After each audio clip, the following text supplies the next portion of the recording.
Ray, aside from being the eldest, siya ang pinaka-biggest baby namin. Maliit pa lang yan, talagang ang first toy na gusto niya is basketball na. Basketball was always been my childhood dream. I really tried hard na someday maging pro, but sabi nga nila, pag hindi para sa'yo, hindi para sa'yo.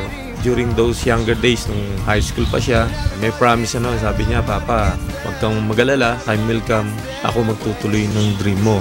Biglaan yung pagpadraft ko. Galing pa ako ng injury. Naisip ko, baka mamaya hindi ako kunin niya. Hindi namin na-expect na makukuha siya sa number 3. Pero nung tinawag yung name niya, iba pala ang feeling nung anak mo na naka-achieve ng dream na yon. Nakasampa ako ng PBA. Dati yun yung pangarap ko. Simula bata nga ako. Kaya sabi ko sa kanya, darating yung time na maaabot ko yung pangarap mo. Siyempre, ngayon naman, yung goal ko is maging magaling na PBA player sa abot ng mga kaya ko. Kagaya ng lagi namin pinapaalala sa'yo ng mama mo, just stay focused, na-achieve mo na yung dream na yan. So, just keep working hard and all your dreams will come true.